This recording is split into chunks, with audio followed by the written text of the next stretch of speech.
Este día a mi compañera Andrea Carolina y a mí Jessica Michelle nos toca hablar sobre la perfusión pulmonar. Para comenzar debemos entender que el pulmón va a recibir la sangre desde dos circulaciones. Vamos a tener la circulación pulmonar y la circulación bronquial. La circulación bronquial es aquella que lleva la sangre a toda la zona conductora. Esta zona conductora está formada por la tráquea, los bronquios, bronquiolos y bronquiolos terminales. También lleva sangre a estructuras del tórax. El flujo sanguíneo de esta circulación constituye el 2% del gasto del ventrículo izquierdo y su presión arterial es igual que en la circulación sistémica. Es importante mencionar que una porción de esta sangre va a regresar al lado derecho del corazón y otra porción va a llegar y se va a combinar con la sangre de las venas pulmonares. Es así que las venas van a tener sangre oxigenada. La circulación pulmonar se va a caracterizar porque esta sangre es la que pasa por el intercambio gaseoso. Esta conforma el 100% del gasto del ventrículo derecho.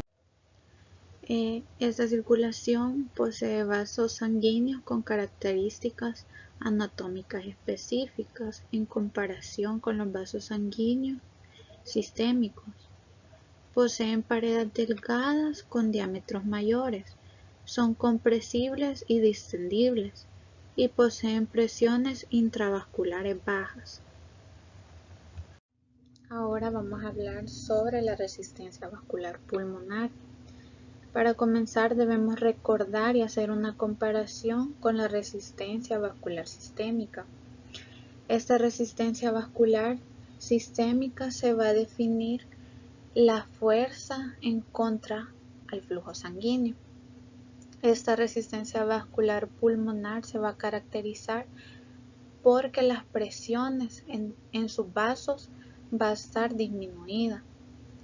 En el libro de Fisiología Respiratoria de John West, en la página 41, el autor define la resistencia con una fórmula y dice que la resistencia va a ser igual a la presión media de la arteria pulmonar menos la presión de enclavamiento, que va a ser igual a la aurícula izquierda, entre el flujo sanguíneo, también conocido como gasto cardíaco.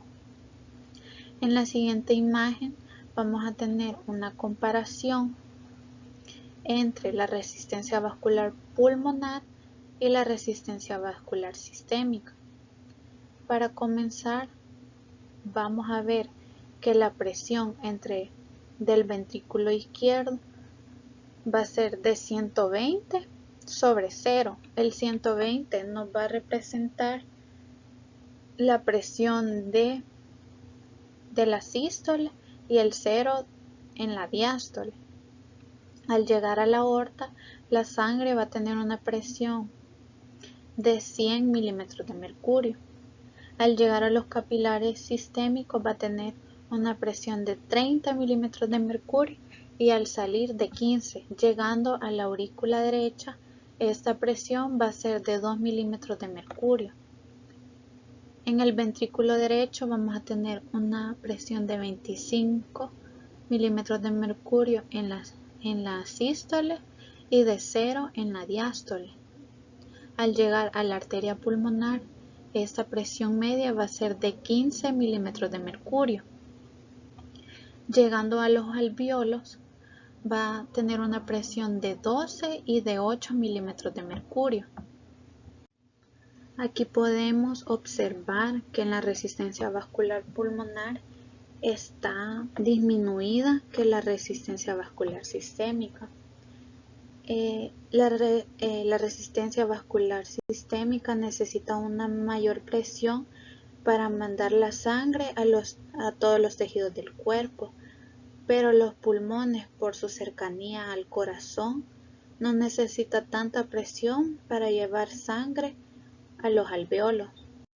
Ahora vamos a hablar sobre las consecuencias de diferencias de presión entre las circulaciones sistémica y pulmonar. Cuando hay un aumento de presión en la circulación sistémica, este aumento nos va a permitir distribuir la sangre hacia el cerebro. Pero en la circulación pulmonar esta presión va a ser innecesaria debido a la cercanía de los pulmones con el corazón. En la circulación sistémica va a haber una mayor demanda metabólica que en el ventrículo derecho. Cuando hay redistribución de gasto, en la circulación sistémica esta redistribución permite que la sangre llegue a los tejidos, pero en la circulación pulmonar esta redistribución es innecesaria porque los alvéolos están realizando la misma acción. En el volumen pulmonar y la resistencia vascular pulmonar, para comenzar debemos de tener en cuenta que en los pulmones hay dos tipos de vasos, que son los alveolares y los vasos extraalveolares. Estos se van a diferenciar por su localización. Como podemos ver en la imagen, en los capilares alveolares son aquellos que están entre los alvéolos y los extraalveolares son los que no tienen relación con los alvéolos. Un factor importante que debemos tener en cuenta y que va a tener relación con el volumen pulmonar es el gradiente de presión transmural. En una respiración normal, este gradiente de presión transmural nos va a determinar el diámetro del vaso sanguíneo.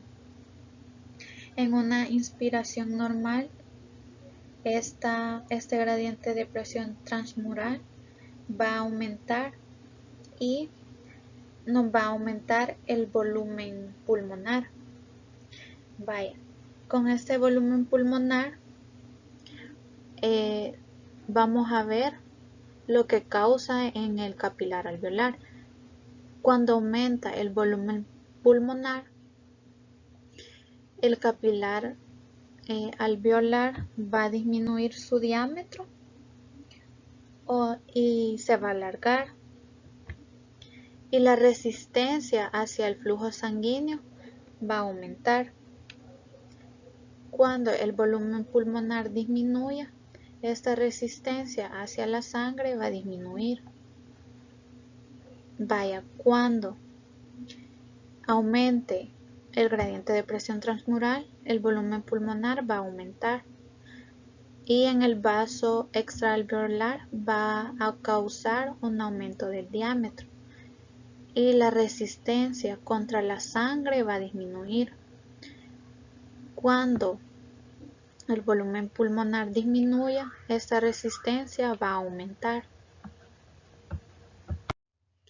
Se han preguntado qué pasa cuando realizamos ejercicio.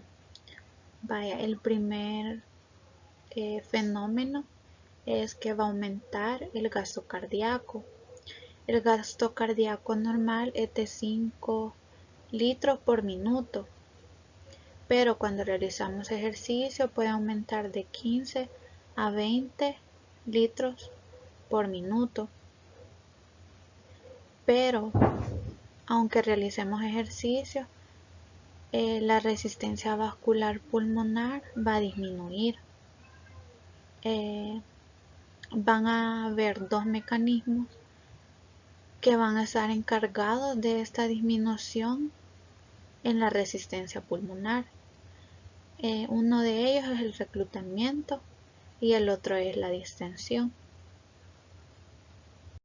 El primer mecanismo es el reclutamiento. Debemos conocer el estado del gasto cardíaco cuando estamos en reposo. Cuando estamos en reposo, varios capilares pulmonares no están perfundidos Esto es debido a que hay una perfusión insuficiente o estos capilares tienen una presión de apertura alta. Pero ¿qué pasa cuando el gasto cardíaco está aumentado? Este abre vías paralelas para que pase el flujo sanguíneo y como les mencioné anteriormente, varios de estos capilares tienen presión de apertura alta.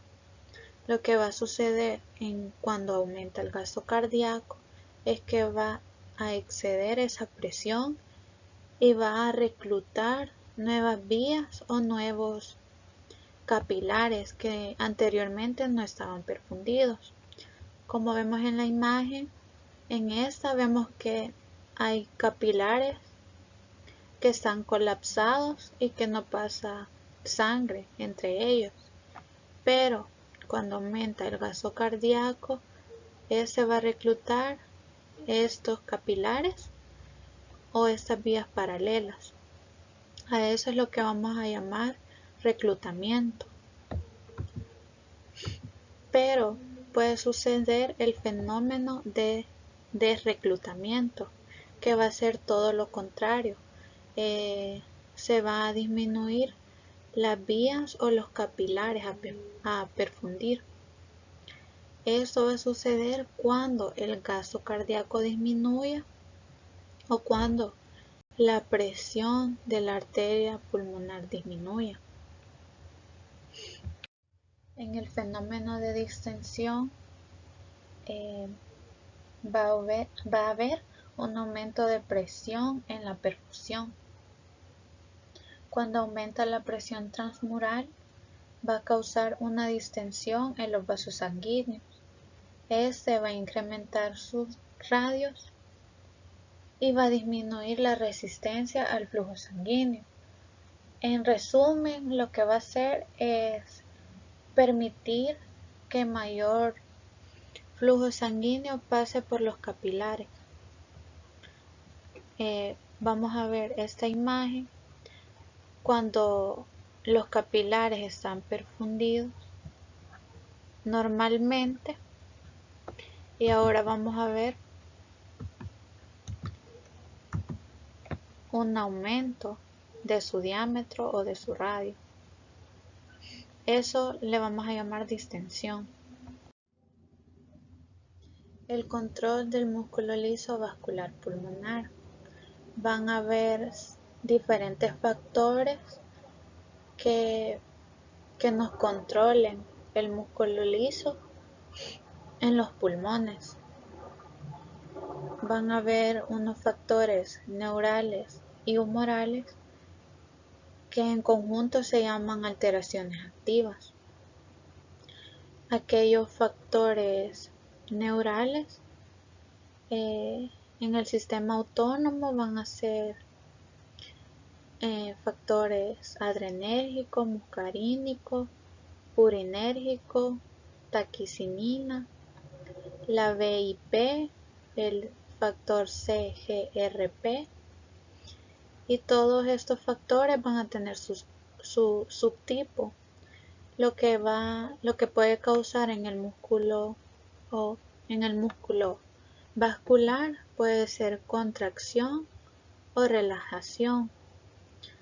Eso lo pueden encontrar en el libro de Gannon de Fisiología Médica, en la página 637. En los factores humorales vamos a tener la adenosina, la angiotensina 2, el factor ANP, la bradicina, la endotelina, la histamina, la 5-HT, el tromboxano y la vasopresina. Nos van a producir contracción del músculo o relajación. Buen día, mi nombre es Andrea Alfonso y voy a continuar hablando sobre la distribución regional del flujo sanguíneo pulmonar. Según la fisiología médica de Raffi Levitsky, página 347, las zonas de la base del pulmón tienen más flujo sanguíneo que las zonas del ápice del pulmón. Esto sucede debido a la fuerza de gravedad y a las características de la circulación pulmonar. Debido a que las presiones intravasculares en porciones más declive del pulmón son mayores que las que hay en regiones superiores, la resistencia al flujo de sangre es más baja en regiones inferiores del pulmón. Esto es debido a la distensibilidad del vaso sanguíneo pulmonar que le permite adaptarse al flujo. Como se ve en esta gráfica, tenemos el flujo alveolar y la distancia del pulmón. Tenemos que en zonas de la parte inferior del pulmón hay un gran flujo de sangre, pero este va disminuyendo a medida se va incrementando la distancia hacia arriba del pulmón a nivel de la segunda costilla. Esto sucede solo en personas que se encuentran en reposo paradas o sentadas. Pero en personas que se encuentran acostadas, este patrón de perfusión regional se altera, de modo que la perfusión hacia las porciones anatómicas superiores e inferiores del pulmón están distribuidas a grandes rasgos de manera uniforme, pero el flujo sanguíneo por unidad de volumen, o sea, por cada alvéolo, sigue siendo igual, o sea que en las regiones superiores hay un menor flujo que en las regiones inferiores. Por ejemplo, si una persona se encuentra acostada, el pulmón izquierdo recibirá más flujo sanguíneo por unidad de volumen que el que recibe el pulmón derecho. En el ejercicio se aumenta el gasto cardíaco y se incrementa el flujo sanguíneo por unidad de volumen a todas las regiones del pulmón, pero el gradiente de perfusión persiste. De ahí tenemos las interacciones de la fuerza de gravedad y la presión extravascular. Según Guyton y Levinsky, existen 3 zonas en el pulmón, pero en otras literaturas puede encontrarse como zonas de West. Estas zonas se crean a partir de las interacciones de la fuerza de gravedad y la extravascular.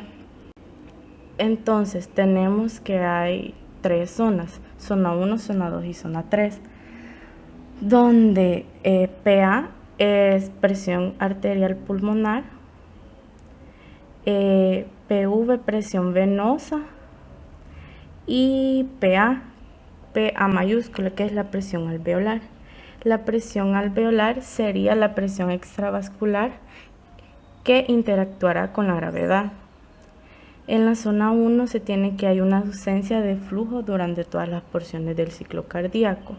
Entonces tenemos que la presión en el alvéolo es mayor que la presión en la arteria y la presión venosa, lo que causa que el alvéolo comprima los vasos sanguíneos y provoca una ausencia de flujo.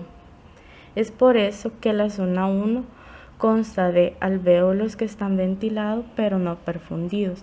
A esto se le conoce como espacio muerto alveolar, pero esto no ocurre en un pulmón sano, solo se da en situaciones patológicas. Por ejemplo, esto puede suceder después de una hemorragia o durante una anestesia general. El flujo sanguíneo pulmonar y la presión de la arteria pulmonar son bajos, provocando condiciones de zona 1. Por debajo de este punto, la perfusión por unidad de volumen aumenta de manera constante con el aumento de la distancia hasta el pulmón. Es por eso que en la zona 2 se tiene un flujo sanguíneo intermitente, donde la presión en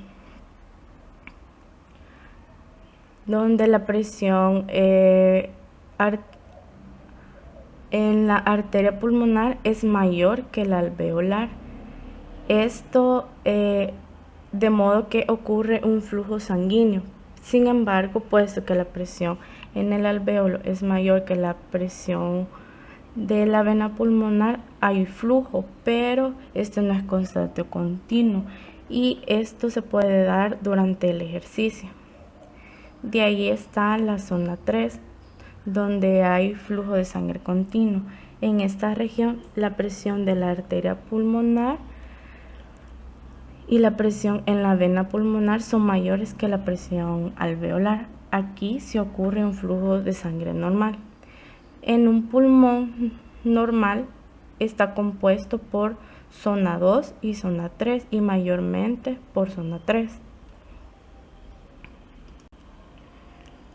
Continuando con vasoconstricción pulmonar hipóxica.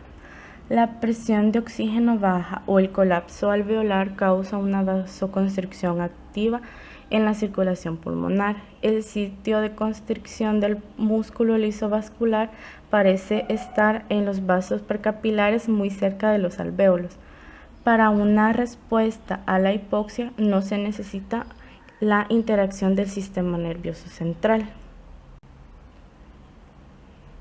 La hipoxia puede actuar de manera directa sobre el músculo liso vascular pulmonar y produce una respuesta local llamada vasoconstricción pulmonar hipóxica.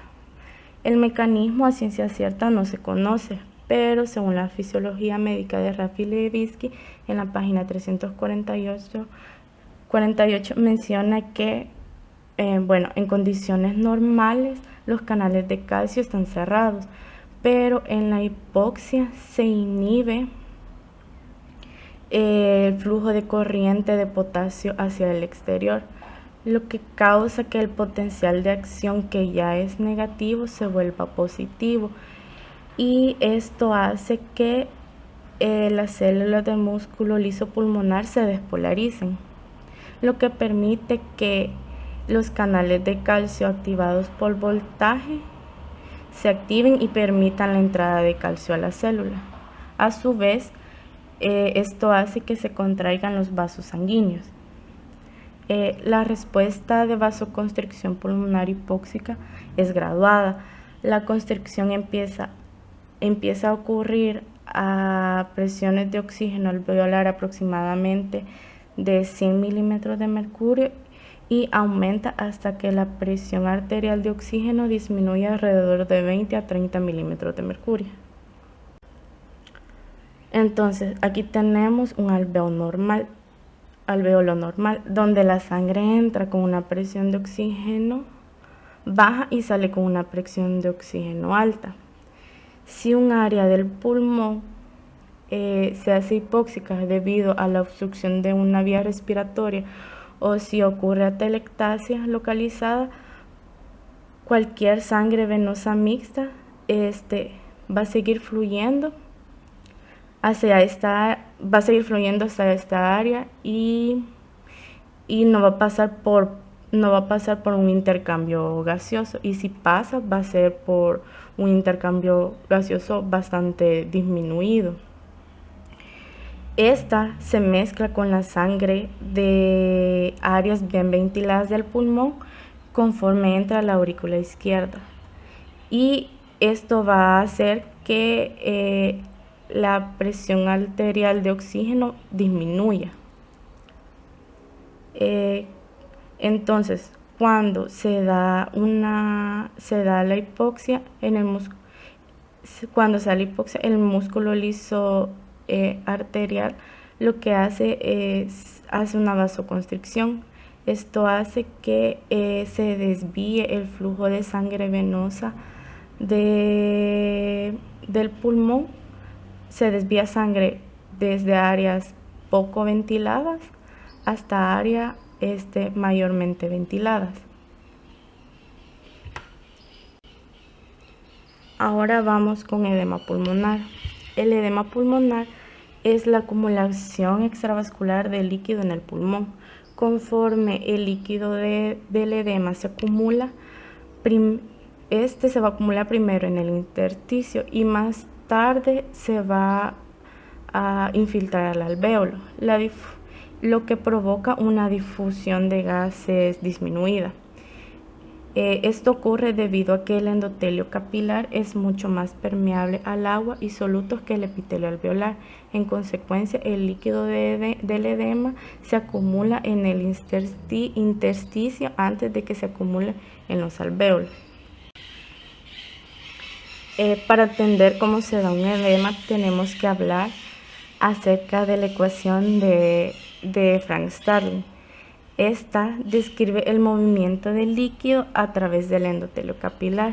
Esta ley tiene 4 fuerzas: la presión hidrostática capilar, la presión hidrostática del líquido intersticial, la presión coloidosmótica plasmática y la presión coloidosmótica del líquido intersticial.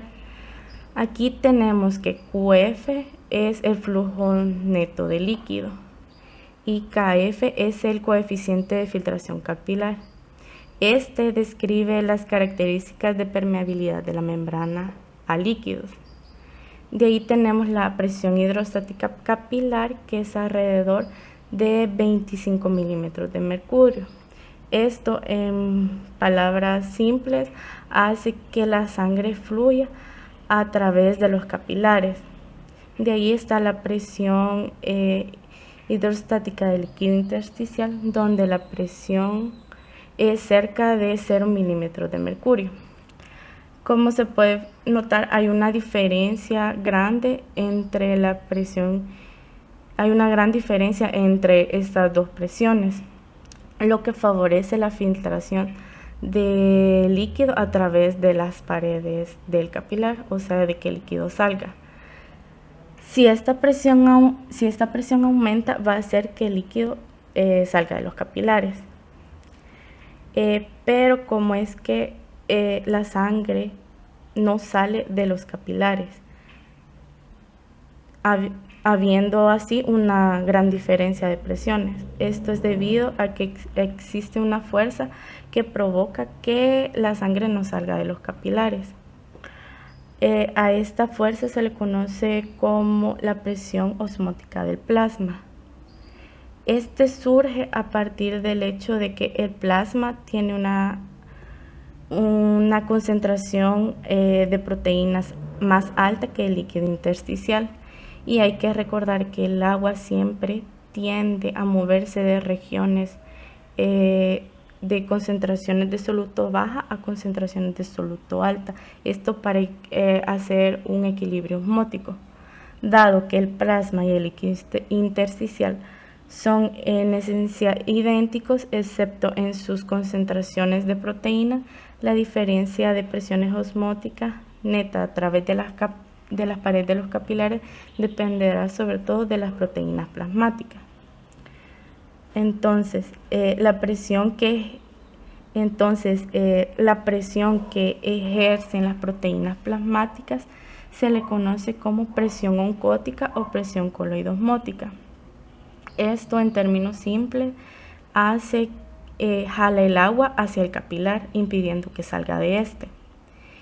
Y la presión oncótica del plasma es alrededor de 25 milímetros de mercurio, y la presión coloidosmótica o oncótica del líquido intersticial, debido a la falta de proteínas, es alrededor de 0 milímetros de mercurio. Así, en circunstancias normales, como lo mencioné antes, hay una fuerza grande que permite la reabsorción de líquidos hacia el capilar. El equilibrio de estas 4 fuerzas puede alterarse y provocar desequilibrios de presiones que causan filtración y reabsorción a los capilares. Existen 2 tipos de edema pulmonar, el cardiogénico y el no cardiogénico. El cardiogénico se puede dar por una insuficiencia cardíaca izquierda o valvulopatía mitral. Esto hace que aumente la presión venosa pulmonar y de la presión capilar pulmonar, haciendo que aumente la presión hidrostática en los capilares pulmonares. Y ya que si esta aumenta, el líquido sale provocando un encharcamiento de los espacios intersticiales. Entonces, se aumenta la presión hidrostática en el capilar, provocando que el líquido salga al espacio intersticial o que exista un incremento de la filtración. El otro tipo de edema es el edema pulmonar no cardiogénico. Esto ocurre cuando hay una lesión en la membrana de los capilares sanguíneos. Esto puede ser producida por una infección como la neumonía o por la inhalación de sustancias tóxicas. Este daño en la membrana va a provocar que las proteínas plasmáticas salgan al intersticio y junto con ellas arrastren líquido, provocando el edema. Y aquí termina la presentación del tema 5 y gracias por su atención.